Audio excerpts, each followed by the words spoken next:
ஜெய் சாயிராம்.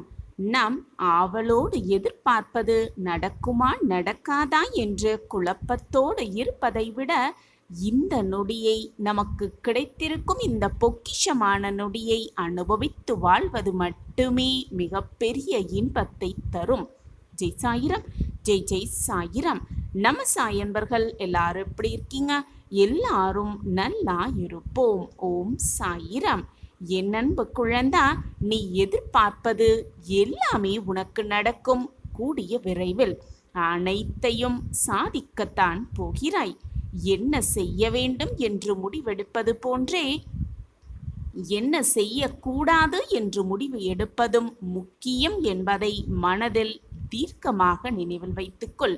ஆம் என் குழந்தையே, என்ன செய்ய வேண்டும் என்ன செய்யக்கூடாது என்பதை புரிந்து கொண்டு செயல்பட்டாலே போதும். நடப்பது எல்லாமே உனக்கு சாதகமாகவே நிகழும்.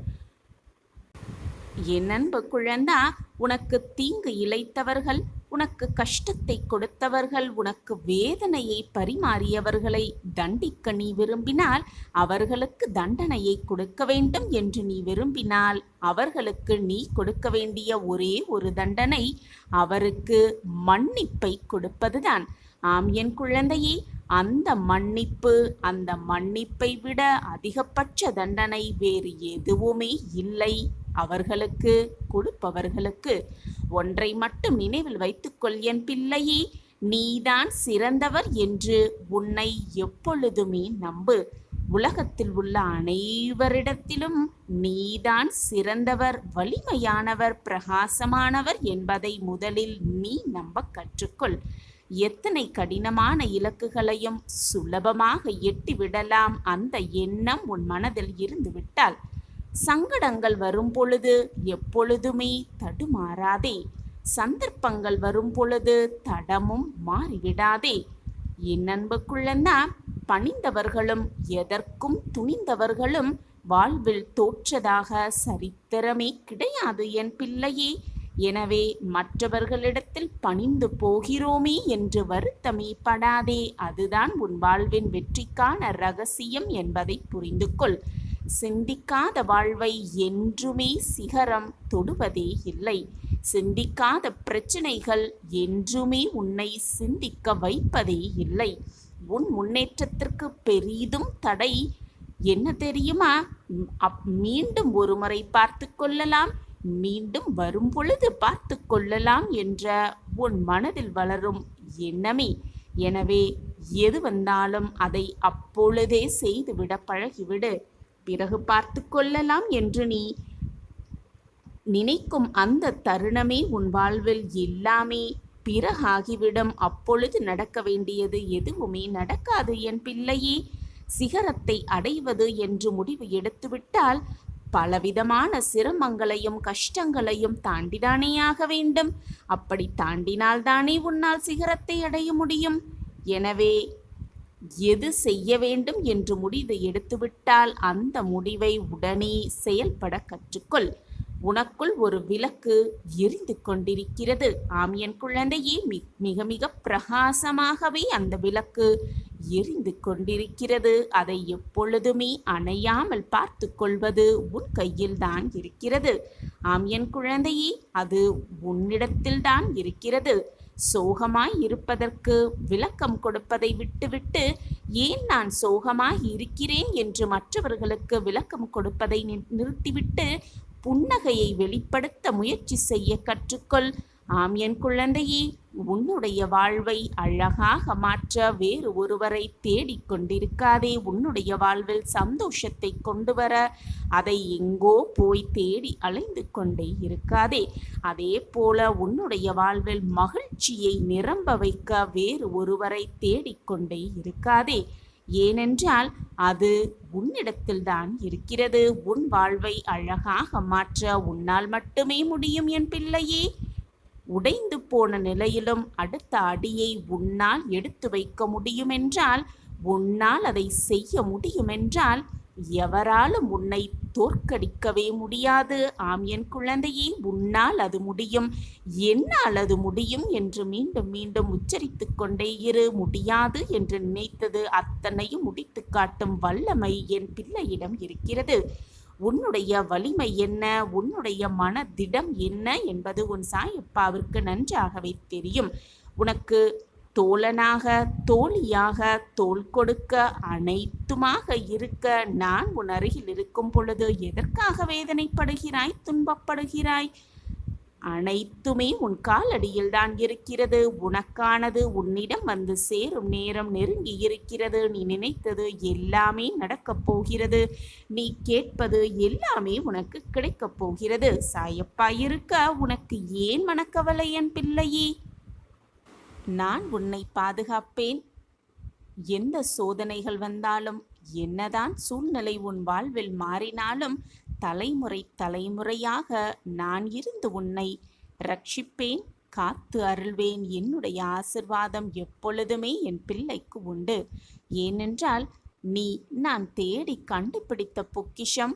நீ என்னுடைய பொக்கிஷமான பிள்ளை. அதனால் உனக்கான நல்லதை நிச்சயமாக நான் செய்து கொண்டே இருப்பேன். உனக்கான கஷ்டங்கள் முடிந்துவிட்டது. வாழ்க்கையில் ஒருவருக்கு கஷ்டகாலம் வருகிறது என்பதற்கான முதல் படி என்ன தெரியுமா? அவர்கள் செய்த கர்ம வினைகளும் விதியும் தான். அவரவர் செய்த கர்ம வினைகளின்படி, அவரவர் செய்த பாவ புண்ணிய கணக்குப்படி அனைத்தையும் அனுபவித்துதான் ஆக வேண்டும். அனுபவித்துதான் தீர வேண்டும். கர்மாவை கழித்தேதான் தீர வேண்டும். ஒரு பகுதி கஷ்டப்படுவதன் ஒரு பகுதி கர்மாவால் வருகிறது அன்று, மறுபகுதி அவரவர் மனதை பொறுத்தும் வருகிறது. உன் மனம்தான் உன் கஷ்டத்திற்கு முழு முதற் காரணமாக அமைகிறது. பகைவர் என்பது வெளியிலிருந்து வருவதர் அல்லவே அல்ல. அது உன் மனதில்தான் இருக்கிறது.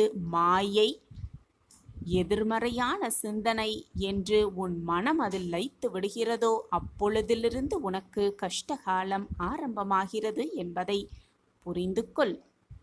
நேர்மறையாகவோ எதிர்மறையாகவோ உன் வாழ்வில் 1000 விஷயங்கள் நடக்கலாம், நடந்து கொண்டிருக்கலாம், இனியும் உன் வாழ்வில் நடக்கலாம். ஆனால் அதை நீ எப்படி பார்க்கிறாய், எப்படி எடுத்துக்கொள்கிறாய் என்பதில்தான் இருக்கிறது உன்னுடைய வெற்றிக்கான வாழ்க்கை. உன் வாழ்க்கையும் ரகசியமும் அதில்தான் அடங்கி இருக்கிறது. எது நடந்தாலும், என்னதான் உன் வாழ்க்கையில் நிகழ்ந்தாலும் அதை நேர்மறையாகவே எடுத்துக்கொள். நேர்மறை சிந்தனையோடு அதை வைத்துக்கொள். எதிர்மறையை மறந்தும் கூட செயலிலோ எண்ணத்திலோ செய்ய நினைக்காதே. ஒன்றை நன்றாக புரிந்து கொள்.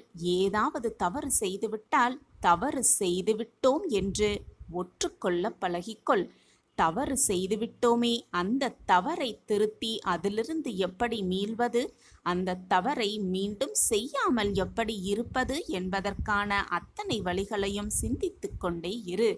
அதை விட்டுவிட்டு உன் தவறை உண்மையாக்குவதற்கு, நான் செய்த தவறு இதனால் தான் செய்தேன் என்று அதற்காக ஒத்து ஊதுவது எல்லாமே மிக தவறான செயலாகவே இருக்கும். தவறு செய்தால் அதை ஒற்றுக்கொள்ள பழகிக்கொள். மீண்டும் அந்த தவறை செய்யாமல் இருப்பதற்கான அத்தனை வழிகளையும் யோசித்து யோசித்து அதன்படியே வாழ துவங்கு. உன் வாழ்வு சொர்க்கமாகவே இருக்கும். அப்படி செய்த தவறை உணராமல் மூடி மறைக்க வேண்டும் என்று யார் ஒருவர் நினைக்கிறார்களோ அவர்கள் வாழ்க்கையில் முன்னேறுவது மிக மிக கடினமான செயலாகத்தான் இருக்கும்.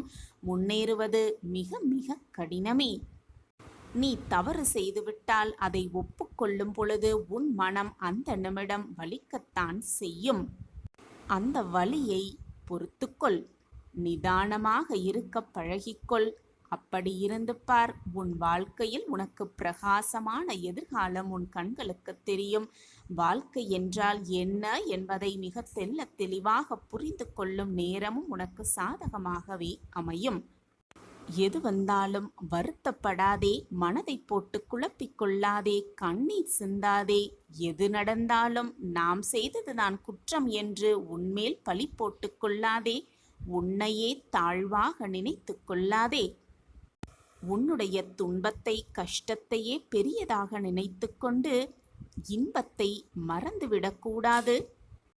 நிறைய வாய்ப்புகளும் காலங்களும் உனக்கான அதிர்ஷ்டமான நேரமும் உனக்கான ஆச்சரியங்களும் நிறையவே காத்து கொண்டிருக்கிறது என்பதை புரிந்து கொண்டு செயல்படு. கஷ்டம் வந்துவிட்டதே, கஷ்டத்தோடே வாழ்வு நகர்ந்து கொண்டிருக்கிறதே என்று கஷ்டத்தை பற்றி மட்டுமே சிந்தனை செய்து கொண்டிருந்தால் சந்தோஷமே உன்னை நெருங்கினாலும் கூட அதை உன்னால் உணர்ந்து கொள்ளவும் முடியாது, புரிந்து கொள்ளவும் முடியாது. அதை ஏற்றுக்கொண்டு சந்தோஷமாக வாழ்வதற்கு வழியும் உன் கண்களுக்கு தெரியாது. சந்தோஷமாக உன் வாழ்க்கையை நகர்த்துவதற்காகத்தான், சந்தோஷமாக உன் வாழ்க்கையை வாழ்வதற்காகத்தான் இந்த சறுக்கல் நம் வாழ்வில் வந்திருக்கிறது. இது நாள் வரை நாம் கஷ்டத்தை அனுபவித்துக் கொண்டிருக்கிறோம். இனி நம் வாழ்வில் ஏற்றமான காலம் நிச்சயமாக இருக்கும் என்ற நம்பிக்கையோடு உன் ஒவ்வொரு அடியையும் எடுத்து வைத்து கொண்டே இரு. அதற்காகத்தான் இந்த சறுக்கல் வந்திருக்கிறது என்று எப்பொழுது நீ புரிந்து கொள்கிறாயோ அந்த நிமிடத்திலிருந்து உனக்கான ஏற்றமான காலம் ஆரம்பமாகும். நான் அதை துவக்கி வைப்பேன். உன் மனம் தடுமாறுகிறது, எப்பொழுதுமே அலைப்பாய்ந்து கொண்டே இருக்கிறது உன்னுடைய மனம். அந்த மனதை, அலைப்பாய்ந்து கொண்டிருக்கும் மனதை எப்படி அடக்கி நிலை கொள்ள செய்வது என்பது நீ கேட்பது எனக்கு நன்றாகவே புரிகிறது. உன் மனதை அடக்குவதற்கு வழி என்ன சாயிநாதரே என்று நீ என்னிடம் கேட்பதும் எனக்கு தெளிவாகவே புரிகிறது. என் அன்பு பிள்ளையே, எப்பொழுதுமே உன் மனம் எதையாவது சிந்தனை செய்து கொண்டு யோசித்து கொண்டே இருப்பதால் தான் எதையுமே சரிவர முடிவு செய்ய முடியாமல், முடிவை எடுக்க முடியாமல் திணறிக் கொண்டிருக்கிறாய், தவித்து கொண்டிருக்கிறாய். சின்ன சின்ன விஷயங்கள் நடந்தாலும், சின்ன சின்ன கஷ்டங்கள் உன்னை சூழ்ந்தாலும் கூட அதை பெரிது படித்து பார்ப்பதுதான் மனித மனதின் இயல்பும். மனதை முதலில் ஒருநிலைப்படுத்து. உன் பிரச்சனைகளுக்கு தீர்வு கிடைக்கும் நேரம் வந்துவிட்டது. உனக்கான கஷ்டங்கள் எல்லாம் முடிந்துவிட்டது. இனி நீ நினைப்பது போல உன் வாழ்க்கை மாறும். மாற்றியமைப்பேன் உன் சாயி தேவா. இனி உன் வாழ்வில் அனைத்துமே நல்ல நேரம்தான். உன் மனதில் இருக்கும் சந்தேகங்களை மறைத்து கொண்டு இன்னும் எத்தனை நாட்களுக்குத்தான் சந்தோஷமாக இருப்பதைப் போல மற்றவர்களிடம் பாவனை செய்து கொண்டே இருப்பாய், நடித்து கொண்டே இருப்பாய்? மனதில் 1000 கஷ்டங்களை வைத்துக்கொண்டு சந்தோஷமாக இருப்பது போல் மற்றவர்களிடம் காட்டிக்கொள்ளு வாழ்வது எவ்வளவு நாள்தான் உன்னால் வாழ முடியும் என்று நன்றாக சிந்தனை செய்து பார்.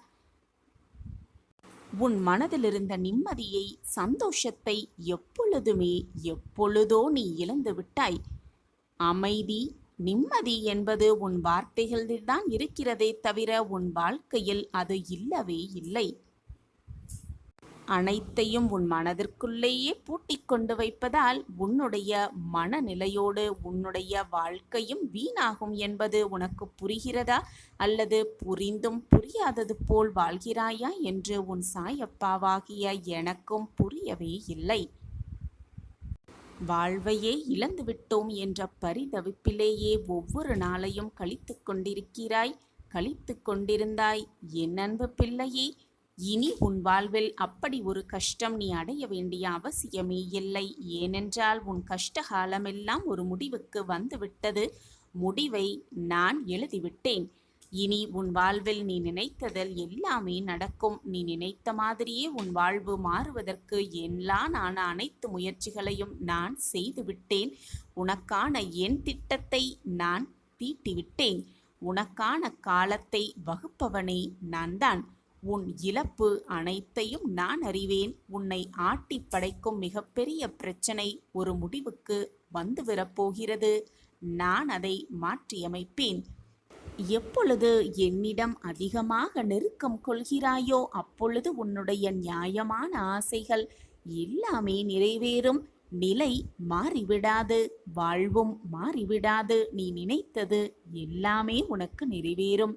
நான் நிறைவேற்றி காட்டுகிறேன்.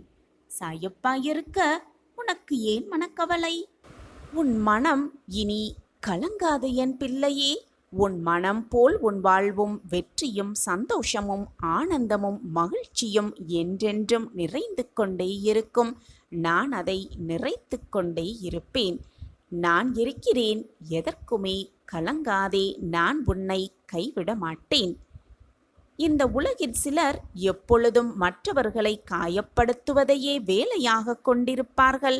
அதைதான் அவர்கள் உனக்கும் இழைக்கிறார்கள். அப்படி உன்னை யாராவது காயப்படுத்தினார்கள் என்றால் அதை அப்படியே விட்டுவிடு. நான் பார்த்து கொள்கிறேன்.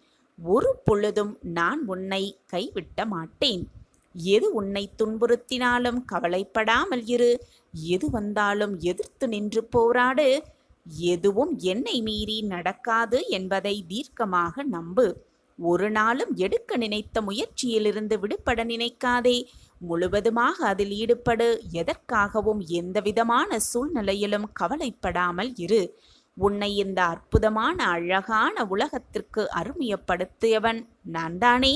உன்னை நிச்சயமாக அனைத்திலும் இருந்து பாதுகாப்பேன். நீ விரும்பியது அனைத்தையும் உனக்கு நான் வழங்கப் போகிறேன். எதற்காக காத்திருந்தாயோ அது உனது வாயிற்கதவை தட்டப் போகிறது. எதற்காக இது நாள் வரை எதிர்பார்த்து காத்திருந்தாயோ அது உன் வாழ்வில் வரப்போகிறது. இதுவரை காணாத பிரகாசத்தை உன் கண்கள் இனி பார்க்கும். உனது வாழ்க்கையே ஒரு போராட்டக்களம். அந்த போராட்டக் களத்திலிருந்து மீண்டு வந்திருக்கிறாய். நீ பட்ட வேதனையிலிருந்து விடுபட்டு விட்டாய். இறுதி கட்ட வேலை நடந்து கொண்டிருக்கிறது. உனது கர்ம பலன்களை முழுவதுமாக நான் ஏற்றுக்கொண்டு விட்டேன். இனி உயரப்போகிறாய். அனைத்திலும் வெற்றி மேல் வெற்றி பெறப்போகிறாய். நான் நடத்தி காட்டுவேன். நான் இருக்கிறேன். நம்பிக்கையோடு இரு. நிச்சயம் உயர்ந்த நிலைக்கு போகப் போகிறாய். பொறுமையாக இரு.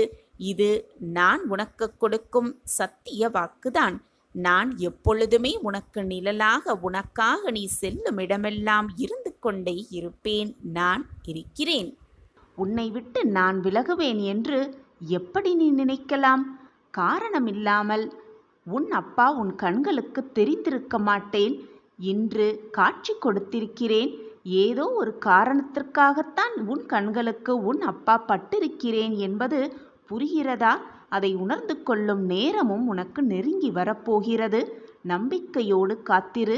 உன் வாழ்வு பல மாற்றங்களை சந்திக்கவிருக்கிறது. நீ புண்ணியம் செய்த பாக்கியசாலி. அதனால்தான் உன் அப்பாவின் கண்கள் உன்மேல் பட்டிருக்கிறது. உன்னை வலுப்படுத்தவே, உன்னை வளர்ச்சியின் பாதையில் அழைத்து செல்லவே உன் சாயப்பா உன் வீட்டிற்கே வந்திருக்கிறேன். நீ அறிந்ததெல்லாம் இந்த ஒரு ஜென்மத்தில்தான் உன் அப்பா உன்னோடு இருக்கிறேன் என்பதை தான் அறிந்து கொண்டிருக்கிறாய். இனி உன் வாழ்வில் என்னுடைய ஆட்டம் துவங்கப் போகிறது. பல நல்ல நல்ல மாற்றங்கள் உன் வாழ்வில் நிகழப் போகிறது. மிகப்பெரிய இன்ப அதிர்ச்சி உனக்காகவே காத்திருக்கிறது. உனக்கு சாதகமாகவே அனைத்தையும் செய்யப் போகிறேன் உன் சாயிநாதர். நீ சற்று பொறுமையாக அமைதியாக பார்த்து கொண்டே இரு. அது போதும் எனக்கு. நீ என் முன்னே வந்து மனபாரம் தாங்காமல் உன் அனைத்து வேதனைகளையும் என் காலடியில் கொட்டி விட்டாய். என் முன் நீ அழுகும் அழுகையானது மிகவும் சக்தி வாய்ந்தது. உன் கண்ணீர் துளிகளை நான் உணர்ந்தேன். அந்த துளி என் பாதத்தில் கசிந்தது. என்னால் அதன் வேதனையை உணர்ந்து கொள்ள முடிகிறது. உன் கண்ணீரை துடைக்கும் வேலையையும் நான் செய்வேன். அந்த கண்ணீருக்கு பின்னால் இருக்கும் வேதனைகளையும் நான் துடைப்பேன். குருவின் முன் சிந்தும் கண்ணீரானது விலை மதிப்பற்றது. அதற்கான தீர்ப்பு, அதற்கான பதில் நிச்சயமாக அது தரும். குரு அதை தருவார், நிறைவேற்றி வைப்பார். குழந்தையே, உனக்கு எதிராக சதி செய்பவர்களை எப்பொழுதும் கோபித்து கொள்ளாதே. அவர்களை பழிக்கு பழி வாங்க வேண்டும் என்று துடிக்காதே. அனைத்தையும் நான் பார்த்து கொள்கிறேன். ஆனாலும் ஏதாவது துன்பம் நேர்ந்து விட்டாலோ, சோதனை நேர்ந்து விட்டாலோ, இதுதான் என் வாழ்க்கை, இப்படிதான் ஆகப் போகிறது, என் விதி முடியப் போகிறது இப்படியே என்று வெறுமனே யோசித்து உன் மனதை அப்படியே நிறுத்திவிடாதே. உன் வாழ்க்கை ஜெயிப்பதற்கான வழியை ஆராய்ந்து கொண்டே இரு. அதன்படி உன் வழியில் சென்று கொண்டே இரு. தீர்க்கமான சிந்தனையோடு இரு. நம்பிக்கை வார்த்தைகளை மட்டுமே பேசு. தன்னம்பிக்கை, நல்ல எண்ணங்கள் உடைய சொற்களை மட்டுமே உன் மனதில் சொல்லிக்கொண்டே இரு. உனக்கான தைரியத்தை நான் உனக்கு உருவாக்குவேன். நிச்சயமாக உருவாக்குவேன். என் வாக்கு என்றாவது பொய்த்ததுண்டா? நான் சொன்னியது என்றாவது தவறியதுண்டா? நிச்சயமாக நான் கூறுவது சாயப்பாவை முழுமையாக நம்பி என்னுடைய காலடியில் சரணடைந்தவர்கள் எப்பொழுதும் வெறும் கையோடு சென்றதே இல்லை. என்னை முழுமையாக நம்பி என் பாதத்தில் சரணடைந்து விட்டாயல்லவா? இனி உன் வாழ்க்கையில் நடக்கப் போவதை மட்டும் பொறுத்திருந்து பார். உன் வாழ்க்கையில் நல்ல நல்ல மாற்றங்கள், நீ விரும்பியது, நீ ஆசைப்பட்டது, என்னிடம் வந்து உன் பிரார்த்தனையாக வைத்தது அனைத்துமே ஒவ்வொன்றாக நாளை முதல் நடக்கத் துவங்கும். இனி உன் வாழ்வில் எல்லாமே வசந்தமாகவே மாறும். நீ நினைப்பது எல்லாம் நடக்கும், கேட்டது எல்லாம் கிடைக்கும், நீ விரும்பியது எல்லாமே நிறைவேறும். உனக்கு சாதகமாக அனைத்தையும் நான் நடத்தி வைக்கும் காலம் உன்னை நெருங்கிவிட்டது. இதுநாள் வரை கஷ்டத்தை மட்டுமே அனுபவித்து வந்த என் பிள்ளை இனி சந்தோஷ பாதையில் பயணிக்கப் போகிறாய். இதுவால் வரை முட்கள் பாதையில் கஷ்டமாக நடந்து வந்த என் பிள்ளை இனி மலர் பாதையில் பயணிக்கப் போகிறாய். எந்த பாதையில் நீ பயணித்தாலும் உனக்கு துணையாக பக்கபலமாக உன் அப்பா உன் அருகிலேயே இருப்பேன் என்பதை மறந்து விடாதே.